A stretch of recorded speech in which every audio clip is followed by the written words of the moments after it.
மக்களே, my girl friend is an alien series பார்த்துட்டு இருக்கோம். ப்ரீவியஸ் எபிசோட் பார்க்கலனா அதை பார்த்துட்டு இது பார்க்க வாங்க.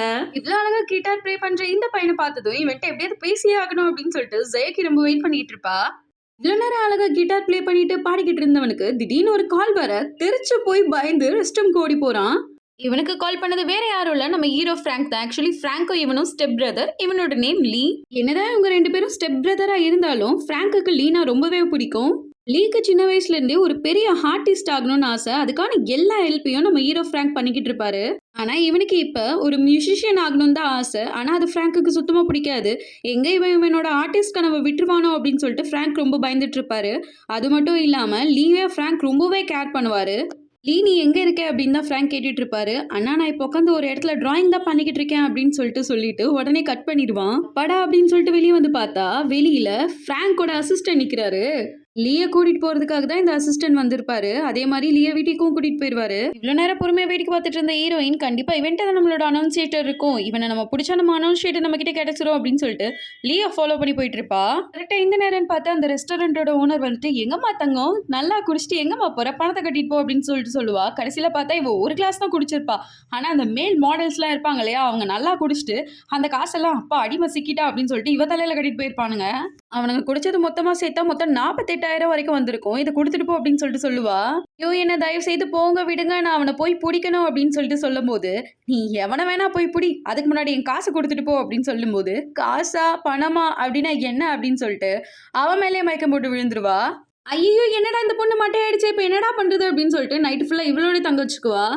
மறுநாள் காலையில் ஆகிடும். ஜயோக்கியை பார்த்த இந்த ஓனர் இவன் நல்ல பெரிய இடத்து பொண்ணு போல், வாட்ச் ட்ரெஸ் எல்லாம் பார்த்து ரொம்ப பெரிய பணக்காரியாக இருப்பா போல், இவளை வச்சு நம்மளோட கடையை எப்படியாச்சும் டெவலப் பண்ணிட வேண்டியதான் அப்படின்னு சொல்லிட்டு திங்க் பண்ணிக்கிட்டு இருப்பா.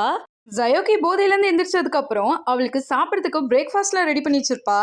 அப்புறம் அவகிட்ட பேச்ச போட்டு நீ நைட்டு எவ்வளோ குறிச்ச தெரியுமா, அதுக்கெல்லாம் எவ்வளோ காசு ஆச்சு தெரியுமா, அதெல்லாம் கொடுத்துட்டு போ அப்படின்னு சொல்லிக்கிட்டு இருப்பா. என்கிட்ட காசுலாம் ஒன்றும் இல்லை, சொல்ல போனா நான் ஒரு ஏலியன் அப்படின்னு சொல்லுவா. உடனே ஷாக் ஆகி ஏலியனா அப்படின்னு சொல்லி கேட்கும்போது இவ வந்த கதை எப்படி வந்தா எப்படி இந்த பூமியில விழுந்தா அப்படின்ற என்டையர் கதையும் அந்த பொம்பளை கிட்ட சொல்லிக்கிட்டு இருப்பா. இவளுக்கு ஒண்ணுமே புரியாது, இவ உண்மை சொல்றாளா இல்ல பொய் சொல்றாளான்ற குழப்பத்திலே இருப்பா. பாரு பொண்ணே, நீ சொல்றதெல்லாம் எனக்கு வித்தியாசமா இருக்கு புரியுது, பட் இருந்தாலும் நேத்து நீ குடிச்சதுக்கு காசு கொடுத்துட்டு தான் போகணும் அப்படின்னு சொல்லிக்கிட்டு இருப்பா. நான் தான் சொல்றேன் நான் ஒரு ஏலியன், எனக்கு காசுனா என்னன்னு கூட தெரியாது அப்படின்னு திரும்பி சொன்னதே சொல்லுவா. சரி எனக்கு முக்கியமான ஒரு வேலை இருக்கு, நான் பூமியிலேருந்து வரும்போது அனௌன்சியேட்டரை தொலைச்சிட்டேன், நான் போய் அதை தேடிட்டு வரேன், என்ன நல்லா பார்த்துக்கிது தேங்க்யூ அப்படின்னு சொல்லிட்டு கிளம்பிடுவா. ஜயோக்கி நில்லு, இந்த ரெஸ்டாரண்ட்டை தனியால ஒரு விமனா நின்று கஷ்டப்பட்டு இந்த நிலைமைக்கு கொண்டு வந்திருக்கேன், ஆனால் நீ இப்படிலாம் பண்ணிட்டு காசு கொடுக்காம போனது இது நியாயமா, இது கொஞ்சம் கூட நியாயமே இல்லை, ஒழுங்கு மரியாதை எனக்கு காசு கொடுத்துட்டு எங்கே வேணாலும் போ அப்படின்னு சொல்லிக்கிட்டு இருக்கும்போது எங்கிட்ட தான் உண்மையிலே காசு இல்லையே, சரி ஓகே இந்த வாட்சையாவது வச்சுக்கோங்க அப்படின்னு சொல்லிட்டு வாட்சை கொடுத்துருவா. இது பார்த்தா அது வேற ஏதாச்சும் கொடுன்னு கேட்கும்போது என்கிட்ட இதுக்கப்புறம் ஒன்றும் இல்லை, சரி ஓகே நான் போறேன் அப்படின்னு சொல்லிட்டு கிளம்பிடுவா. இந்த ஓனரமா திடீர்னு அழுக ஆரம்பிச்சிருவா. ஏன் கடவுளே எனக்கு மட்டும் இப்படி நடக்குது, கஷ்டப்பட்டு ஒரு விமனா இருந்து இந்த கடையை நடத்திட்டு வரேன், ஆனா எனக்கு மட்டும் ஏன் இந்த மாதிரி நடக்குது, வந்து எல்லாரும் குடிச்சிட்டு நீ ஏமாத்திட்டு போறாங்க, இப்படியே இருந்தா நான் எப்படி வாழ்றது அப்படின்னு சொல்லிட்டு கத்திக்கிட்டு இருப்பா. இந்த லேடி அழுகிறத பார்த்து நம்ம ஜயோக்கிக்கு ரொம்ப கஷ்டமா போயிடும். ஏன்னா இவ ஒரு ஏலியன் இல்லையா, ஹியூமனோட இமோஷன்ஸ் எல்லாம் இவளால நல்லா கேதர் பண்ணிக்க முடியும். அது மட்டும் இல்லாமல் ஹர்த்துக்கு வந்துட்டு ஃபர்ஸ்ட் டைம் ஒரு லேடி அழுகிறத பார்த்து இவளுக்கு ரொம்பவே மனசு கஷ்டமா போயிடும். அந்த லேடி இப்போ நான் என்னதான் பண்றது, இந்த கடையை எப்படிதான் தனியாக நடத்த போறணும் அப்படின்னு சொல்லிக்கிட்டு இருக்கும்போது ஜயோக்கி நீங்க ஒன்றும் ஃபீல் பண்ணாதீங்க, உங்களுக்கு கொடுக்க வேண்டிய காசை நான் எப்படினாலும் கொடுத்துட்றேன், நீங்க தனியா இருக்கீங்கன்னு சொல்லிட்டு கவலைப்படாதீங்க, என்னால் முடிஞ்ச எல்லா ஹெல்ப்பையும் இந்த கடைக்காக நான் பண்றேன், நான் உங்களுக்கு என்னால் முடிஞ்ச எல்லா ஹெல்ப்புமே பண்றேன் அப்படின்னு சொல்லிட்டு இருப்பா. இதை கேட்ட அந்த லேடி அப்பாடா நம்மளுக்கு ஒரு அடிமை சிக்கிட்டா அப்படின்னு சொல்லிட்டு ஜயோக்கியை ஒரு டெலிவரி கேர்லா மாத்திடுவா, யூனிஃபார்ம்லாம் கொடுத்து. பார்க்க உண்மையிலே செம பர்ஃபெக்டா இருக்கா, உன்னோட வேலையை நீ கரெக்டா பண்ணுவேன் நினைக்கிறேன் அப்படின்னு சொல்லுவா. அதுக்கு ஜயோக்கி கண்டிப்பா நான் என்னோட வேலையை கரெக்டா பண்ணுவேன், நான் எல்லாருக்கும் கரெக்டா ஃபுட் டெலிவரி பண்ணுவேன், கரெக்டான நேரத்திலையும் டெலிவரி பண்ணுவேன், நம்மளோட ரெஸ்டாரண்ட்டை அடுத்த லெவலுக்கு கொண்டு போறதுக்கு நான் கண்டிப்பா ஹெல்ப் பண்ணுவேன், இந்த ஊர்லயே நான் தான் ஒரு பெஸ்டான டெலிவரி கேர்லா இருப்பேன் அப்படின்னு சொல்லிக்கிட்டு இருப்பா. சரி பேசினது போதும், சீக்கிரம் அந்த டெலிவரியை போய் பண்ணிட்டு வந்துரு அப்படின்னு சொல்லி ஒரு பெரிய லக்கேஜை கொடுத்து விட்டுருவா. ஜயோக்கியும் அவளோட ஃபர்ஸ்ட் டெலிவரி பண்றதுக்காக ரொம்பவே ஜாலியா போவா. வா வாட் அ கோஇன்சிடென்ட், கரெக்டா அதே டைம்ல சிக்னல்ல நம்மளோட ஃப்ராங்க் கார் நின்றுட்டு இருக்கும். ஃபுட் டெலிவரி பண்ணலான்னு சொல்லிட்டு நடந்து தான் போயிட்டு இருப்பான். நம்ம ஜயோக்கிக்கு தான் காரு டிராஃபிக்னா ரொம்ப பயமா இருக்குமே, ஸோ இப்போ என்னடா பண்றது அப்படின்னு சொல்லிட்டு அந்த அட்ரஸ் பேப்பரை எடுத்து பார்த்துட்டு இருப்பா. இந்த அட்ரஸ் தானே, நம்ம சூப்பர் பவரை யூஸ் பண்ணி போயிடக்கூடாது அப்படின்னு சொல்லிட்டு நின்ன இடத்துல இருந்து சடான்னு மறைஞ்சிருவா. இங்க நடக்கிறதெல்லாம் சிக்னல்ல இருந்து வேடிக்கை பார்த்துட்டு இருப்பாரு நம்ம ஃப்ராங்க். திடீர்னு அந்த பொண்ணு மறைஞ்சதும், அவரோட அசிஸ்டன்ட் கிட்ட இங்க ஒரு பொண்ணு நின்னுட்டு இருந்தால, அவ இப்ப டக்குன்னு மறைஞ்சால, அத நீங்க பார்த்தீங்களா? அப்படின்னு சொல்லி கேட்கும்போது, இல்லையே சார் அந்த மாரி இங்க நான் யாரையுமே பார்க்கலையே, அங்க எந்த பொண்ணுமே நிக்கலையே அப்படின்னு சொல்லிட்டு இருப்பாரு. இவருக்கு ரொம்ப டிஃபரெண்ட்டா இருக்கும் எல்லாமே. இதெல்லாம் ஒருவேளை நமக்கு இருக்க டிஸார்டர்னால தான் நடக்குதோ அப்படின்னு சொல்லிட்டு ஃப்ராங்க் குழம்பிட்டு இருப்பாரு. அப்படியே கட் பண்ணா இங்க ஜயோகி அவ டெலிவரி பண்ற பிளேஸ்க்கு வந்திருப்பா. ஆக்சுவலி இவ டெலிவரி பண்ணக்கூடிய பிளேஸ் வந்துட்டு ஃப்ராங்கோட ஆஃபீஸ் தான். ஃபுட் டெலிவரி பண்ணலாம் அப்படின்னு சொல்லிட்டு உள்ள போகும்போது அங்க இருக்கக்கூடிய செக்யூரிட்டி கார்டு இவள தடுத்துருவாரு. அவர் எவ்வளவோ சொல்லுவா, நான் ஃபுட் டெலிவரி பண்றதுக்காக தான் இங்க வந்திருக்கேன். தயவு செய்து என்ன உள்ள போக விடுவாங்க அப்படின்னு சொல்லிட்டு கேட்கும்போதும் செக்யூரிட்டி கார்ட்ஸ் யாருமே உள்ள அலோவ் பண்ண மாட்டாங்க. கரெக்டா அந்த நேரம்னு பார்த்து ரூம்ல இருந்து நம்ம லீய பார்த்த உடனே ஜயோகி ரொம்ப ஷாக் ஆயிடுவா. ஏன்னா நேத்து தானே இவனை பார்ட்டியில பார்த்து இம்ப்ரெஸ் ஆயிருப்பா. ஸோ இவனை பார்த்ததும் ரொம்ப ஷாக் ஆயிருப்பா. நான் தான் ஃபுட் ஆர்டர் பண்ணேன். இவளை எதுக்கு இப்படி பண்றீங்க? நான் தான் ஃபுட் கேட்டேன். நீ உள்ள வா அப்படின்னு சொல்லிட்டு உள்ள கூட்டிட்டு போயிருவான்.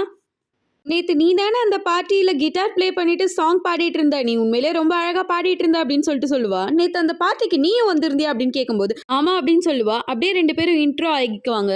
ஜயோகி நீ எனக்கு ஒரு ஹெல்ப் பண்றியா அப்படின்னு சொல்லிட்டு கேட்கும்போது பண்றேன் அப்படின்னு சொல்லிட்டு சொல்லுவா. ஆக்சுவலி இவனுக்கு இன்னும் கொஞ்ச நாள்ல ஒரு பெரிய அளவில் டிராயிங் காம்படிஷன் இருக்கும், அதுக்கு ப்ராக்டிஸ் பண்ணிக்கோ அப்படின்னு சொல்லிட்டு இவனோட அண்ணன், அதாவது நம்ம ஃப்ராங்க், இவனை இந்த ரூம்லேயே அடைச்சு விட்டுட்டு நீ வந்துட்டு டிராயிங் பண்ணிக்கிட்டு அப்படின்னு சொல்லிட்டு போயிடுவான். ஆனால் லீக் இதுலலாம் கொஞ்சம் கூட இன்ட்ரெஸ்டே இருக்காது. ஸோ வேண்டா வெறுப்பா உட்காந்து தான் ட்ரா பண்ணிட்டு இருப்பான். ஸோ அப்போ தான் ஜயோகி கரெக்டாக ஃபுட் டெலிவரி பண்ணுறதுக்காக ஆஃபீஸ்க்கு வந்திருப்பா. ஜயோகி கிட்ட நான் எப்படியாவது இந்த ரூமை விட்டு தப்பிச்சு போகணும், எனக்கு இந்த டிராயிங் காம்படிஷனில் பார்ட்டிசிபேட் பண்ணுறதுக்கு சுத்தமாக பிடிக்கல, நீ ஏதாச்சும் எனக்கு ஹெல்ப் பண்ணுறியா? உன்னோட காஸ்டியூம் மட்டும் நீ எனக்கு கொடுத்தீங்கன்னா என் அண்ணனுக்கு தெரியாமல் நான் வெளியே போயிடுவேன், இந்த சின்ன ஹெல்ப் எனக்கு நீ பண்ணுறியா அப்படின்னு சொல்லிட்டு கேட்கும்போது, நான் கண்டிப்பாக உனக்காக இந்த ஹெல்ப் பண்ணுவேன் அப்படின்னு சொல்லுவா. ஜயோகியோட டெலிவரி ட்ரெஸ்ஸை போட்டுட்டு டெலிவரி பாய் மாதிரி வெளியே வந்துருவான். கரெக்டாக அந்த நேரம்னு பார்த்து ஃப்ராங்க் வர, ஐயோ இவன் கிட்ட மாட்டினா ஜோலி முடிஞ்சே அப்படின்னு சொல்லிட்டு சூலேஷை கரெக்ட் பண்ணுற மாதிரி அப்படியே நைஸாக தப்பிச்சிருவான். ஃப்ராங்கும் வந்த அவசரத்தில் இவனை நோட் பண்ணாமல் அப்படியே போயிடுவான். இங்க நம்ம ஜயோகி லீக் ஹெல்ப் பண்ணுறன்ற பேரில் கையில் ப்ரஷ்ஷை வச்சு ஏதோ ஒன்று வரைஞ்சிக்கிட்டு இருப்பா. அப்போ நம்ம ஹீரோ என்ட்ரி தர, என்ன டிராயிங்லாம் நல்லா பண்ணிக்கிட்டு இருக்கியா அப்படின்னு சொல்லி நம்ம ஜயோகி உட்டி போட்டிருப்பா இல்லையா, அந்த உட்டியோட கேப்பை கழட்டி விட்டுருவான். கழட்டி விட்ட உடனே நம்ம ஜயோகி வசமாக ஃப்ராங்க் கிட்ட மாட்டிக்கிட்டா. ஃப்ராங்கோ, ஏய் யார் நீ நீ இங்கே என்ன பண்ணுற அப்படின்னு சொல்லிட்டு கேட்கும்போது, நீ தான் அந்த கொடுமையான பிஸ்னஸ் மேனா? நீ ஏன் என் ஃப்ரெண்டை இவ்வளோ கொடுமைப்படுத்துற? அவனுக்கு தான் ஆர்ட் வரையறதுல இன்ட்ரெஸ்ட் இல்லைன்னு சொல்கிறான்ல, அப்புறம் ஏன் நீ அவனை ரொம்ப டிஸ்டர்ப் பண்ணிகிட்டே இருக்க? நீ பண்ணுறது கொஞ்சம் கூட சரியே அப்படின்னு சொல்லிட்டு இருப்பா. ஃப்ராங்க் உடனே, என்னோட பிரதர் எங்க? அவனுக்கு ஒரு முக்கியமான காம்படிஷன் இருக்குது, அந்த காம்படிஷனில் அவன் வின் பண்ணியே ஆகணும். அவனை நீ எங்கே ஒழிச்சு வச்சிருக்க? அவன் எங்கே இருக்கான்னு கண்டிப்பாக உனக்கு தெரியும், அவன் எங்கே இருக்கான்னு சொல்லு அப்படின்னு சொல்லிட்டு கேட்கும்போது, அவன் எங்கே இருக்கான்ல எனக்கு தெரியாது அப்படின்னு சொல்லிட்டு நைஸாக எஸ்கேப் ஆகலான்னு பார்த்துட்டு இருப்பா. இவளால் தப்பிக்க முடியாத அளவுக்கு ஃப்ராங்க் பிளாக் பண்ணிடுவான். இவன் மேஜிக் பவர் யூஸ் பண்ணலான்னு பாப்பா. ஆனா இவன் இருக்கும்போது இவளால மேஜிக் பவரை யூஸ் பண்ணவே முடியாது. இவளை ஏதாச்சும் பண்ணியே ஆகணும் அப்படின்னு சொல்லிட்டு ஃப்ராங்க் செக்யூரிட்டி கார்டெல்லாம் கூப்பிடுவான். செக்யூரிட்டி கார்டெல்லாம் உடனே வந்துருவாங்க.